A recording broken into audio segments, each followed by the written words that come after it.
He kneels at a grave that doesn't hold a body. Every night. Same time. Same bouquet of white chrysanthemums, flowers for the dead in Korea. He whispers apologies to carved stone, to a name, to a lie. She watches from across the cemetery, her son's small hand gripping hers so tight it hurts. The boy doesn't cry. He never cries. He just remembers. Faces. Guns. The way men bow when his father enters a room. The woman told him once, "Your father thinks we're gone." The boy asked, "Why?" She had no answer that wouldn't break him, so she holds his hand tighter and watches the man she once loved destroy himself over a death that never happened. Min-jae didn't believe in ghosts, but he visited one every night.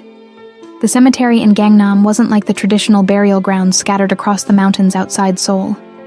It was modern, sterile, rows of polished granite and manicured grass, tucked between high-rise buildings that glowed like silent sentinels.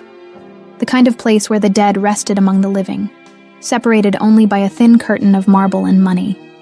He arrived at 11 p.m., always 11 p.m. The gates were locked by then, but locks meant nothing to a man who owned half the city's underground. The security guard, a man in his 60s with kind eyes and trembling hands, had learned years ago not to ask questions. Min-jae slipped him an envelope every month. Thick. Enough to keep his daughter in university. Enough to keep his mouth shut. Tonight, the air was heavy with late autumn rain. The kind that didn't fall so much as hover, clinging to skin like guilt. Min-jae walked the familiar path, past the graves of businessmen and politicians, past the mausoleums of chaebol families who'd rather spend millions on death than admit their sons were failures in life, past the small, humble stones that marked the resting places of people no one remembered anymore. And then, her name, Amara Osei, carved in Hangul and English, a compromise, like everything they'd been. He knelt. The wet grass soaked through his expensive suit pants, but he didn't care. He placed the white chrysanthemums, always white, always chrysanthemums, against the stone, and let his fingers trace the letters of her name. "I'm sorry," he whispered. He said it every night. He never said what for, because where would he even start? Sorry for being born into a world where love was a weakness? Sorry for letting his Hyung-nim, his older brother in the organization, convince him that she was a liability? Sorry for believing the intelligence report that said she'd been selling information to the Japanese Yakuza? Sorry for the night he let his men take her? Sorry for the unmarked grave in the mountains where they said they'd buried her after the accident? Sorry for not being there when she died? Or sorry for this pathetic ritual, this nightly penance that changed nothing, that brought no one back, that only fed the rot inside him? He didn't know anymore. The rain began to fall harder. Min-jae stayed kneeling. Behind him, in the shadows beneath a cluster of pine trees, Amara watched. Her son stood beside her, his small body pressed against her leg. He was 6 years old, but he stood with the stillness of someone much older. Someone who'd learned early that survival meant silence. "Mama," he whispered. "Why does he come here?" Amara's hand tightened on his shoulder. "Because he thinks I'm dead." "But you're not." "No." "Then why don't you tell him?" She looked down at her son, at the face that was half hers, half the man kneeling in the rain, the sharp jawline, the dark, watchful eyes, the way he tilted his head when he was thinking, the same way Min-jae did. "Because," she said quietly, "the world is safer when Min-jae believes we're gone." The boy, Kofi, she'd named him after her grandfather, didn't ask more questions. He'd learned that too. When his mother's voice got soft like that, it meant the answer was something that would hurt. So he just watched.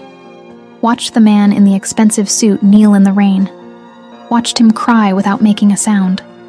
Watched him stand, finally, and walk away with the kind of heaviness that made Kofi think of the buildings in Seoul. Tall and strong on the outside, but hollow where it mattered. When Min-jae disappeared beyond the gates, Amara exhaled. "Come," she said. They walked to the grave. Kofi stared at the stone, at his mother's name, at the flowers.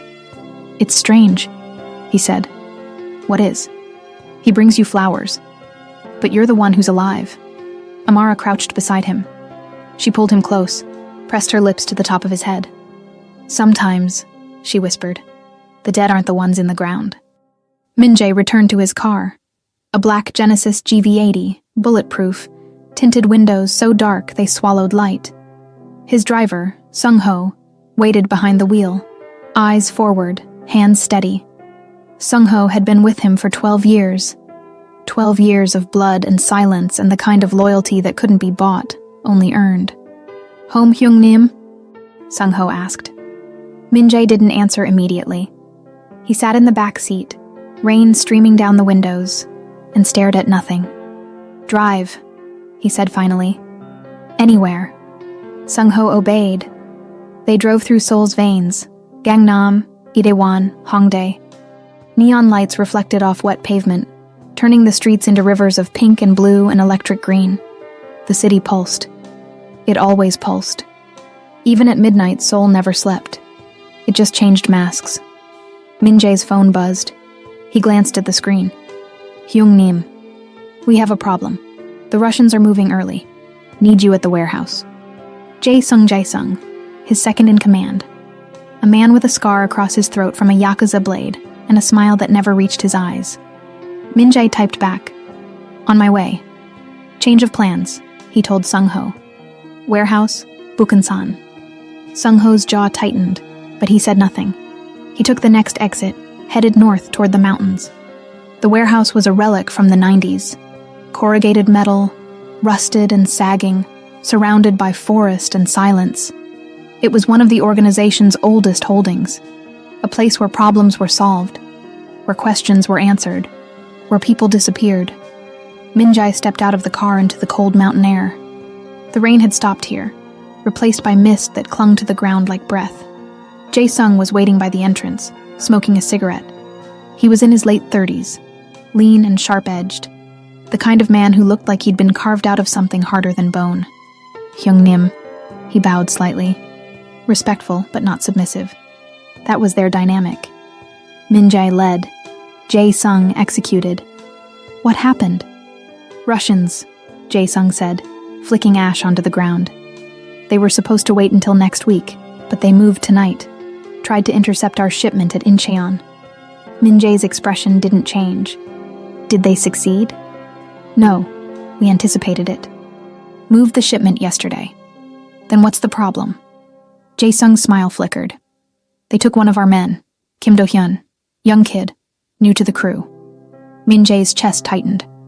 "Did he talk?" "Don't know yet, but he knows enough to be dangerous." Min-jae walked past him into the warehouse. Inside, the air was thick with the smell of oil and rust. Fluorescent lights buzzed overhead, casting everything in sickly yellow. A group of men stood in a loose circle near the back, Min-jae's inner circle. Soldiers, enforcers, men who'd bled for him, killed for him, buried bodies for him. They parted as he approached.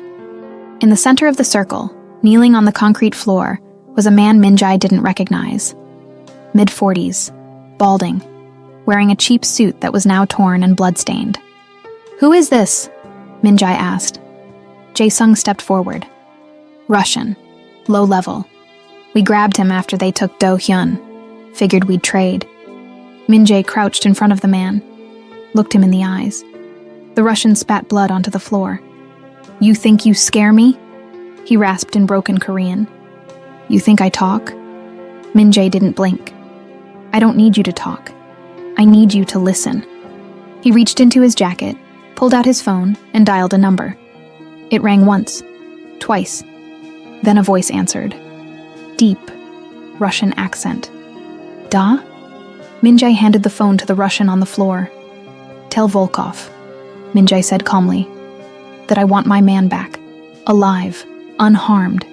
If Do-hyun has so much as a bruise, I will burn every Russian operation in Seoul to the ground, and I will start with his daughter."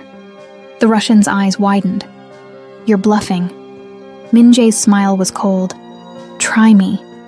The Russian took the phone with shaking hands, spoke quickly in Russian, listened, then handed the phone back. Min-jae put it to his ear. "Min-jae-si," Volkov's voice purred, always so dramatic. Do we have a deal? Your man will be returned tomorrow, unharmed. Good. But this isn't over. It never is. Min-jae hung up. He looked at Jae-sung. Let him go. The men hesitated.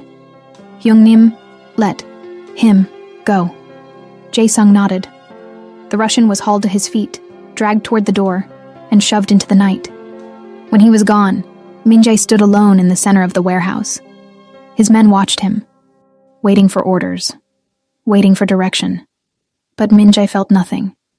No anger, no relief.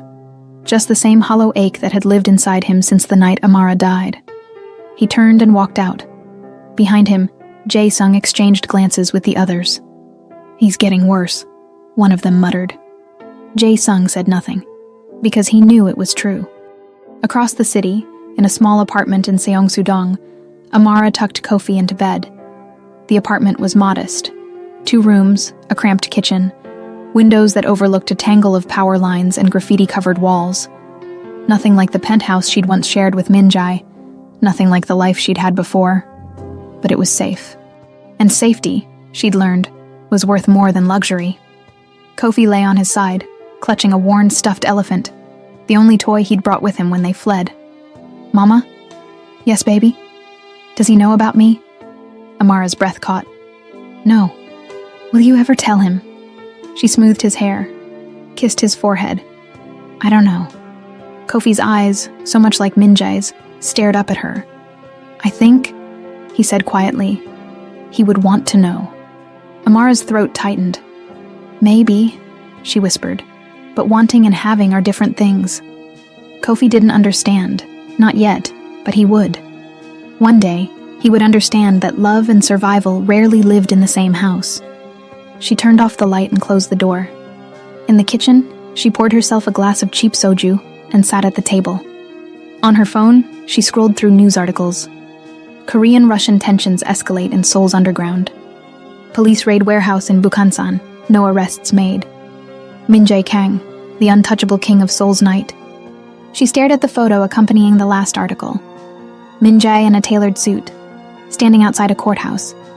Acquitted again of charges that should have buried him. He looked older, tired, but still powerful, still dangerous, still the man she'd loved, still the man who'd tried to kill her. Amara drained the glass. Tomorrow she would take Kofi to school. She would work her shift at the cafe in Itaewon, serving overpriced lattes to tourists and expats who didn't know her face, didn't know her name, didn't know she'd once been the lover of Seoul's most dangerous man. Tomorrow she would be invisible. But tonight, she let herself remember, and hate herself for it. The cafe in Itaewon was called Seoul Sunrise, which was ironic because Amara never worked mornings. She arrived at 4 p.m., tied her apron, and slipped behind the counter with the practiced invisibility of someone who'd spent 3 years perfecting the art of being overlooked.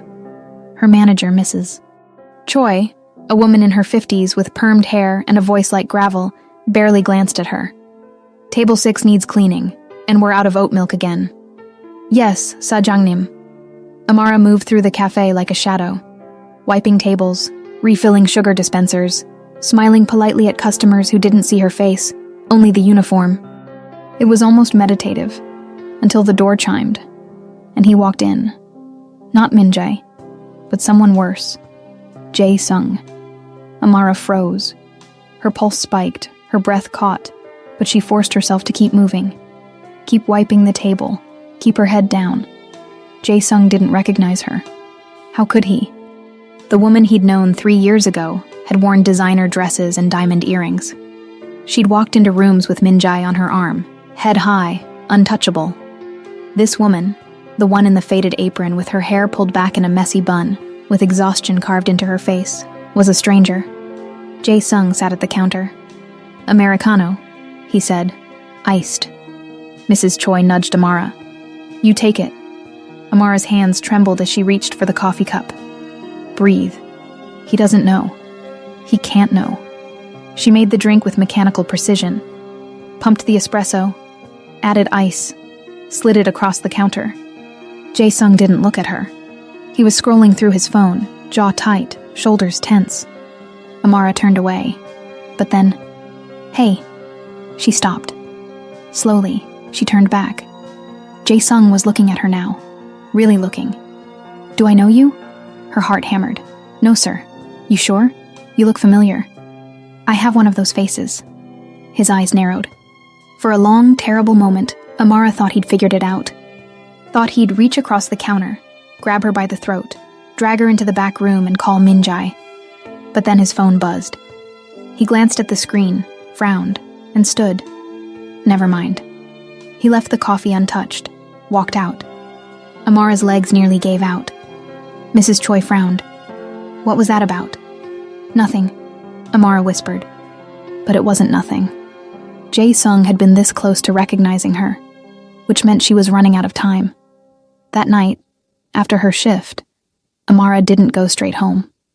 Before you continue, if this story touched something in you, you should know this is only the beginning. The complete version includes 30 full audio stories, more than 30 hours of uninterrupted listening. No ads, no cuts, no distractions. Scan the QR code on your screen, or tap the link in the pinned comment to continue listening right now. She took the long way, through Itaewon's back streets, past the bars and clubs where bass thumped through brick walls and neon signs buzzed like dying insects. She needed to think. Jae-sung's appearance wasn't a coincidence. Min-jae's operations were all over Itaewon. Protection rackets, nightclubs, real estate.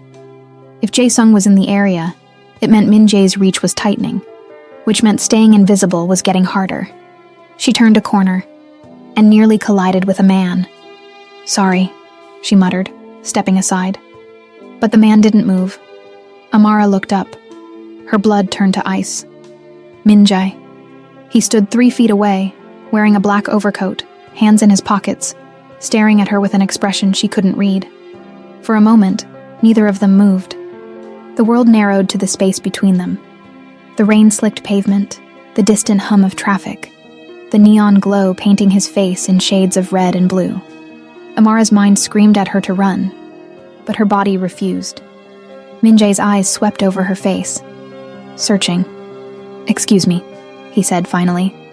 His voice was polite, distant. He didn't recognize her. He stepped past her and continued down the street. Amara stood frozen, her chest heaving, her vision blurring. He'd looked right at her. Right at her. And seen nothing. She wanted to scream. Wanted to grab him, shake him, make him see. But instead, she turned and walked away. Because that's what ghosts did. They haunted. They didn't speak. When Amara got home, Kofi was still awake. He sat at the kitchen table, drawing with colored pencils. His homework, a worksheet on addition and subtraction, lay abandoned beside him. "What are you drawing?" Amara asked, hanging up her coat. Kofi didn't answer. She walked over, looked at the paper. Her breath caught. It was a man, tall, dressed in black, standing in a cemetery. Beside him, a woman and a small boy, hidden in shadows. Kofi. He looked up at her with those 2 old eyes. "I drew him," he said simply. "The man at the grave." "Why?" "Because you said he's my father." Amara's throat tightened. "I never said that." "You didn't have to." Amara sank into the chair beside him. She wanted to lie, to tell him he was wrong, that the man in the cemetery was no one.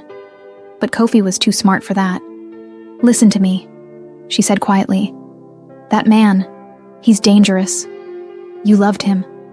"I did, once." "Do you still?" Amara's hands trembled. "It doesn't matter. It does to me." She pulled him into her arms, held him tight. "I need you to promise me something," she whispered. "Never go near him. Never try to talk to him. Never let him know you exist." Kofi pulled back, confusion in his eyes. "Why?" "Because," Amara said, her voice breaking, "if he finds out about you, one of 2 things will happen. Either he'll take you from me, or he'll kill us both." Kofi stared at her. "Which one?" Amara didn't answer, because she didn't know, and that terrified her more than anything. The next morning, Min-jae woke in his penthouse in Gangnam. Floor-to-ceiling windows overlooked the city. The Han River glittered in the distance, a silver ribbon cutting through steel and glass. He didn't remember falling asleep. He rarely did anymore. His phone buzzed on the nightstand. Unknown number. He answered. Yoboseo? Silence. Then, breathing. Slow. Deliberate. Who is this? Min-jae demanded. The breathing continued. Then, a voice. Soft. Familiar. You're looking in the wrong place. Min-jae's blood went cold. Who? The line went dead. He stared at the phone. That voice. He knew that voice. But it was impossible. Because the woman who'd owned that voice was dead. Buried. Gone. Min-jae stood, his heart pounding, and walked to the window. Somewhere in the city below, he felt a presence. A shift. A crack in the carefully constructed world he'd built since Amara's death.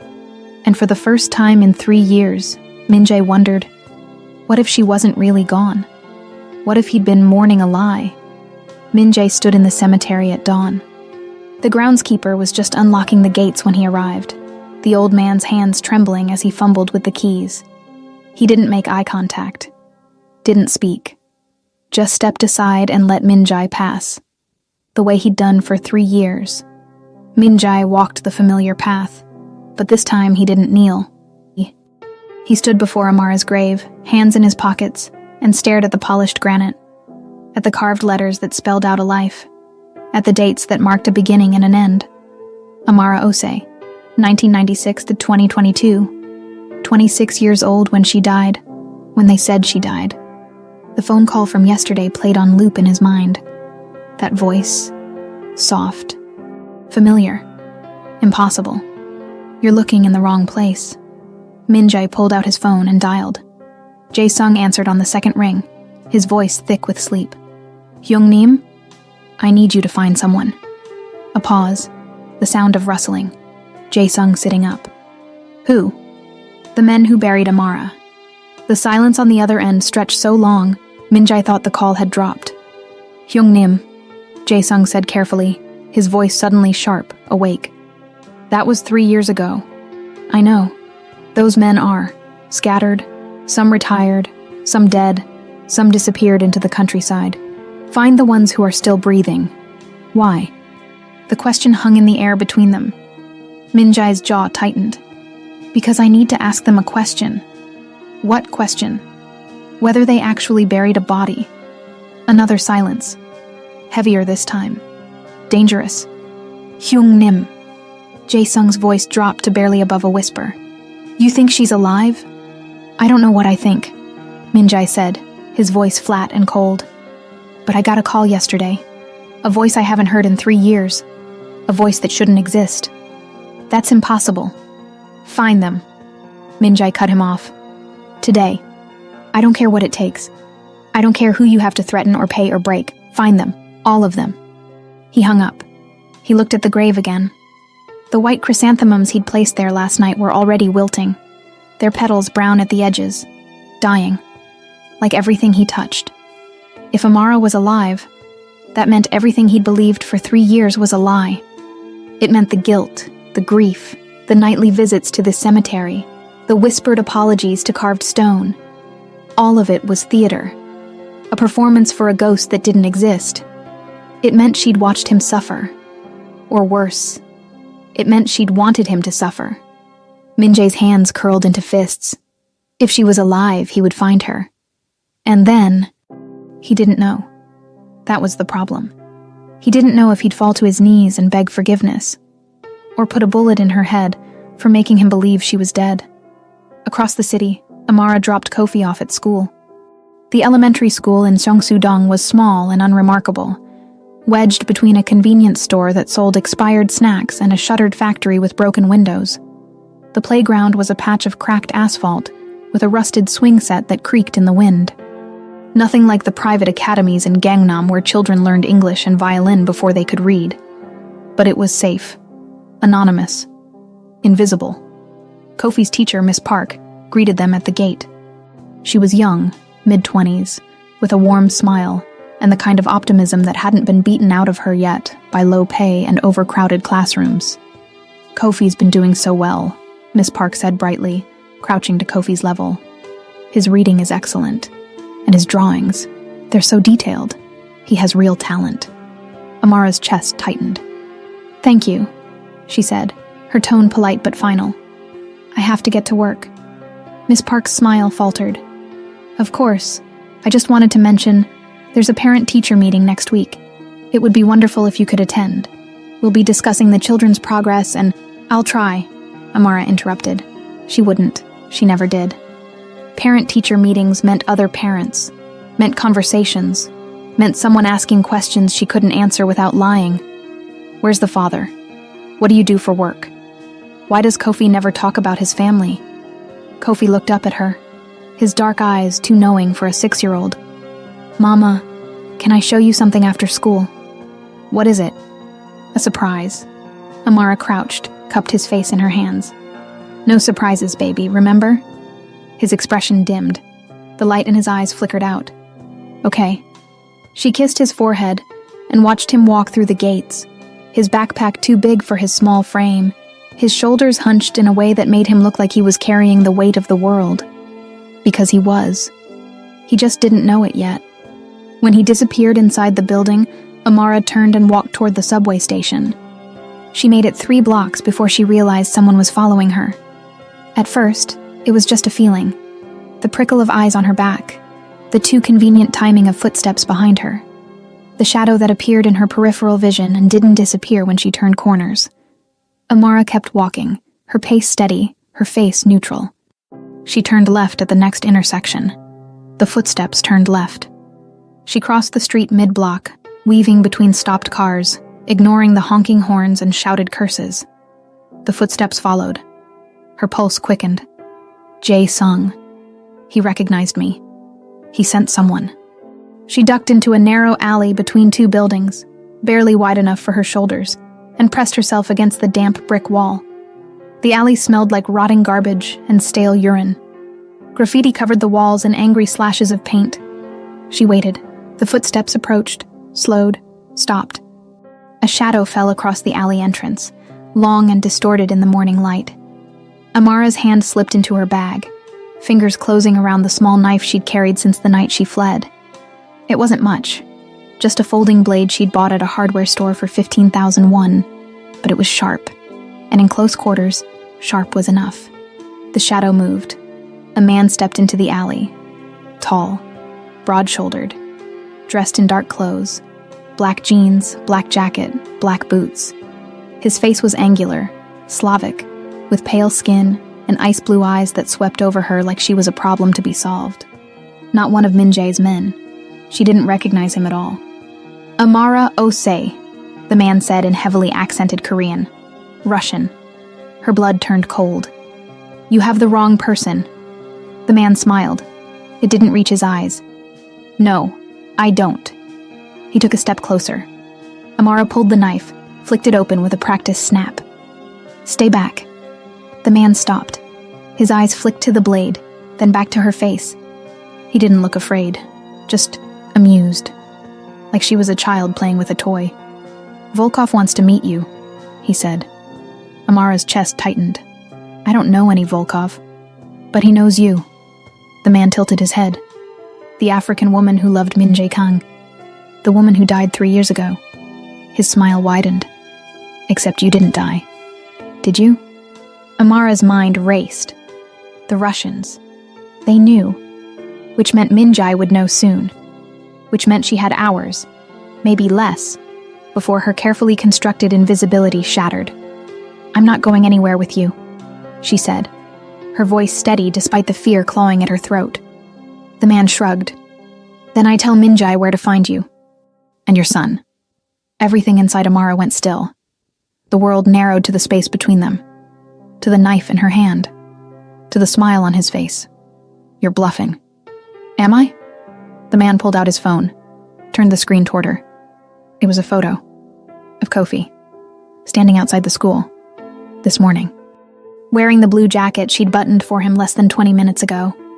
Amara's vision blurred. "If you touch him, we won't touch him," the man said calmly, pocketing his phone. "Not if you cooperate. What does Volkov want?" "A conversation, that's all. And if I refuse?" The man's smile disappeared. His face went cold. Dead. Then Minjae gets a very interesting phone call. And you get to explain to your son why his father's men are kicking down your door at 3 a.m. Amara felt the walls of the alley closing in. The brick behind her back. The man in front of her. The knife in her hand, useless suddenly, against the weight of what he was threatening. She had no leverage, no options, no way out. When? She asked quietly. Tonight, 11 p.m. There's a club in Hongdae, Neon Palace. Come alone. And if I don't? The man turned to leave, paused at the mouth of the alley, and looked back over his shoulder. Then we'll see how good Minjae is at finding ghosts. He walked away. Amara stood in the alley, her hands shaking, her mind screaming. She'd spent 3 years hiding, building a life in the cracks, keeping Kofi safe, staying invisible. And now, in one morning, 2 ghosts from her past had surfaced. Jae-sung and the Russians. The cage was tightening. Minjae sat in his office on the 40th floor of a glass tower in Gangnam. The office was minimalist. Steel desk, leather chair, floor-to-ceiling windows overlooking the city. No photos, no personal touches, no warmth. Just clean lines and cold light, and the hum of air conditioning that never quite drowned out the silence. Jae-sung stood across from him, a manila folder in his hands. I found 3 of them, Jae-sung said. The men who handled Amara's disposal. Minjae's expression didn't change. Where are they? One's dead. Lung cancer 6 months ago. Died in a hospital in Daegu. Jae-sung opened the folder, pulled out a death certificate. The second is in Busan, running a seafood restaurant near Haeundae Beach. Married. 2 kids. Clean record. And the third? Jae-sung hesitated. The third is in prison, Seodamun. Got caught in a sting operation last year. Distribution of methamphetamine. Which one was in charge of the burial? The one in prison, Lee Sang-woo. He was the crew leader that night. Minjae stood, reached for his coat. Set up a visit. Jae-sung's jaw tightened. Hyung-nim, if you start digging into this, people will ask questions. The organization will ask questions. Your brother will... Let them ask. And if it turns out she really is dead? If this is just grief? Paranoia?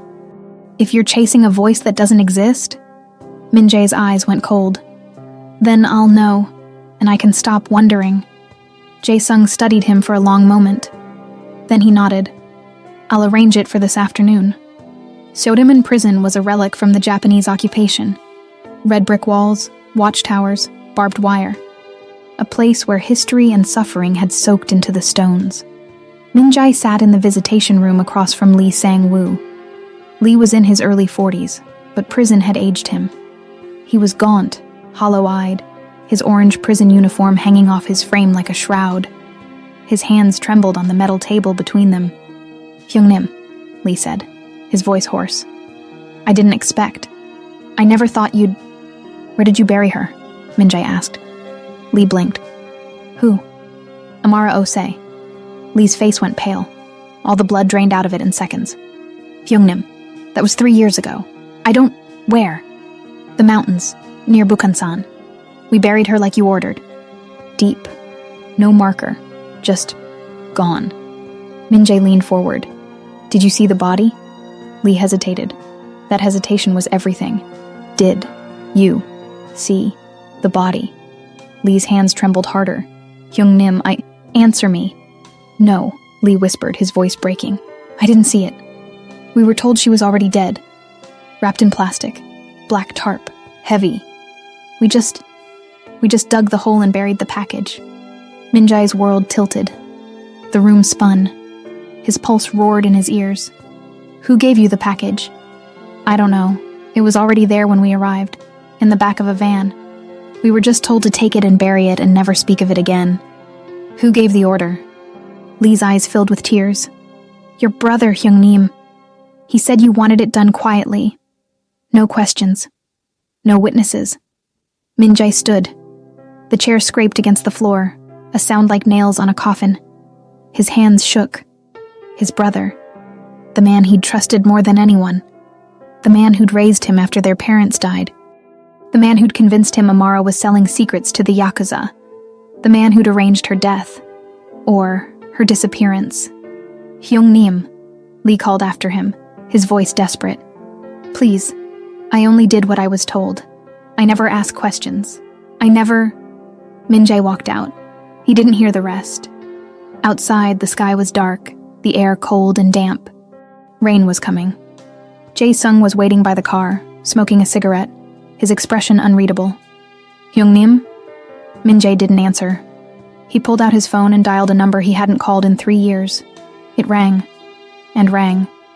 Then, Dong-sang, his brother's voice answered.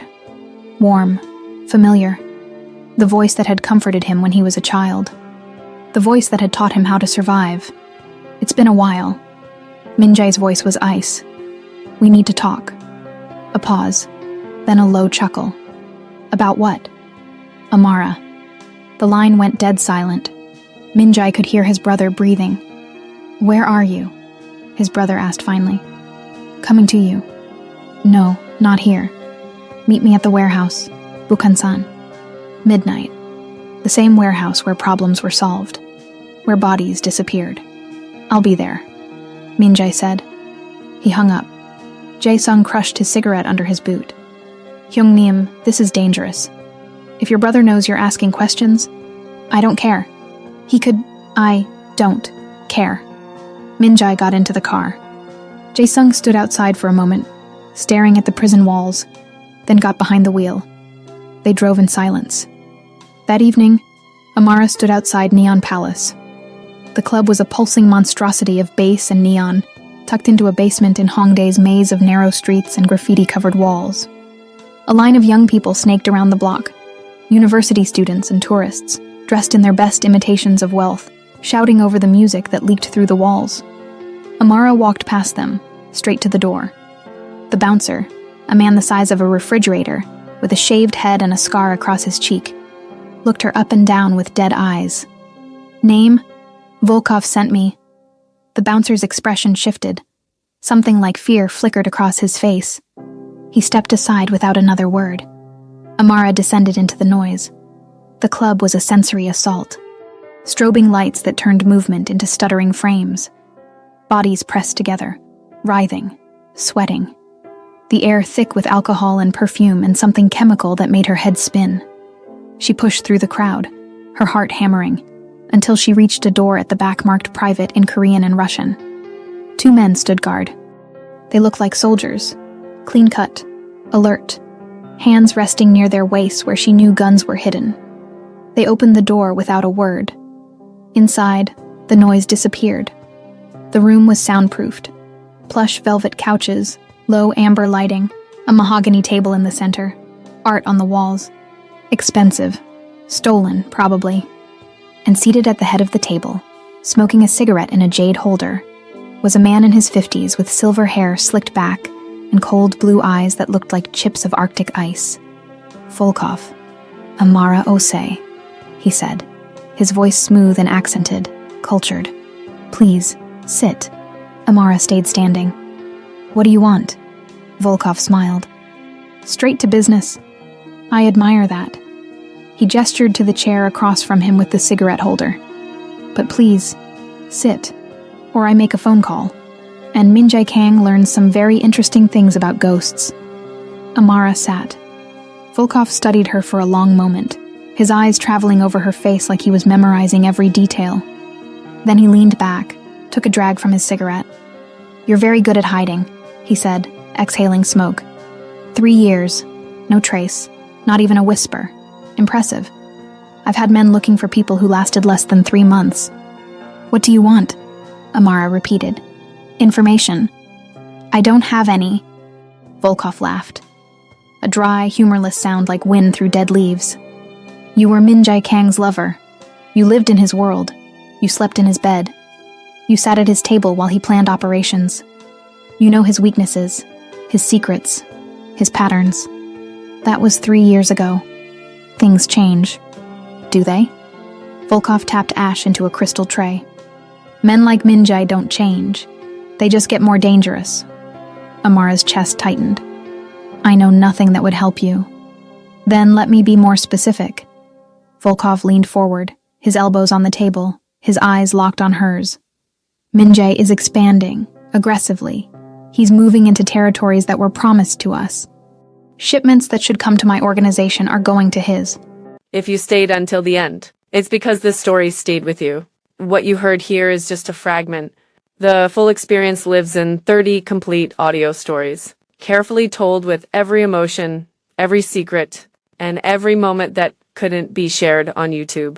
There are no ads, no interruptions, and you can listen anytime, anywhere, in total privacy. Scan the QR code on your screen now, or tap the link in the pinned comment, and discover what was never said. And I need to know how he's doing it. Who's feeding him information? Who's betraying us? I can't help you. Can't or won't. Both. Volkov's smile faded. The temperature in the room dropped. Then perhaps I should tell Min-jae you're alive. See what he does with that information. Amara's pulse spiked. He'd kill me. Maybe. Volkov stubbed out his cigarette, his movements slow, deliberate. Or maybe he'd be so overjoyed to have you back that he'd forgive everything. Forgive you for faking your death. Forgive you for hiding. Forgive you for... He paused. What was his name? Your son, Kofi? Amara's blood turned to ice. Don't. Don't what? Don't mention the child Min-jae doesn't know exists? The child who has his eyes, his face? Volkov smiled. That's leverage, Amara. Beautiful, terrible leverage. If you touch him, I won't touch him. Not if you cooperate. Amara's hands clenched under the table. What do you want? I already told you. Information. One shipment. Just one. Tell me when and where Min-jae's next major operation is happening, and I'll make sure he never finds out you're alive. And if I refuse? Volkov stood, walked to the door, opened it. One of the guards handed him a phone. Volkov held it up so Amara could see the screen. It was a photo of Kofi, leaving school, holding Miss Park's hand, taken today, less than 10 hours ago. 48 hours, Volkov said quietly. That's how long you have to decide. After that, I send this photo to Min-jae, along with a DNA test I've already arranged. And we see how long it takes him to put the pieces together. Amara couldn't breathe. You're a monster. Volkov smiled. No, I'm a businessman. And you, Amara, are a commodity I intend to use. Min-jae stood outside the warehouse in Bukhansan. Midnight. The forest around him was silent. No birds, no wind. Just the sound of his own breathing and the crunch of gravel under his boots. Jae-sung stood beside him, hand resting on the gun at his waist. Hyungnim, this feels wrong. It is wrong. Then why? Because I need to know. The warehouse door opened. A figure stepped out. Tall, broad-shouldered, dressed in a dark suit. Min-jae's brother. Kang Hyun-woo, 50 years old. Silver hair. A face like carved stone. The man who'd built the organization from nothing. The man Min-jae had worshipped his entire life. Dongsang, Hyun-woo said, spreading his arms. It's good to see you. Min-jae didn't move. Is she alive? Hyun-woo's smile didn't waver. Who? Amara. A pause. Then Hyun-woo laughed. Still grieving after 3 years? Dongsang, you need to let her go. Answer the question. Hyun-woo's smile faded. Why are you asking? Because the men who buried her never saw a body. Silence. Hyun-woo's eyes went cold. You've been digging, he said quietly.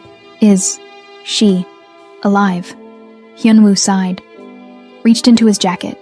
Jae-sung's hand moved to his gun, but Hyun-woo pulled out a phone. He tapped the screen, turned it toward Min-jae. It was a video. Amara, alive, walking down a street in Seoul. Today. The timestamp read, 1847, less than 6 hours ago. Min-jae's world shattered. She's been in Seoul this whole time, Hyun-woo said. Living, hiding, watching you mourn. Min-jae couldn't speak, couldn't breathe. And she has a son, Hyun-woo continued. Your son, 6 years old. She's been raising him in Seongsu-dong while you've been visiting an empty grave. The phone fell from Min-jae's hand. hit the gravel, cracked. Hyunwoo stepped closer. I wanted to tell you, but I needed you focused, needed you sharp. Love makes men weak, Dongseng, and we couldn't afford weakness. Minjae's hand moved to his gun. Hyunwoo didn't flinch. Are you going to shoot me? Hyunwoo asked. Your own brother? Minjae's hand trembled. Where is she? Hyunwoo smiled. That, he said, is the question you should have asked 3 years ago. He turned and walked back into the warehouse. The door slammed shut.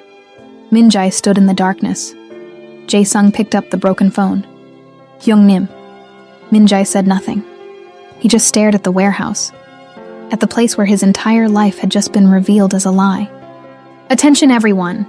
If this video hits 20 comments and 3,000 views today, I'll drop part Arrow 2 immediately. Comment below. Will Minjae forgive Amara or destroy everything? What is his brother hiding? Will Kofi meet his father? Your engagement decides their fate. You have the power. Comment now.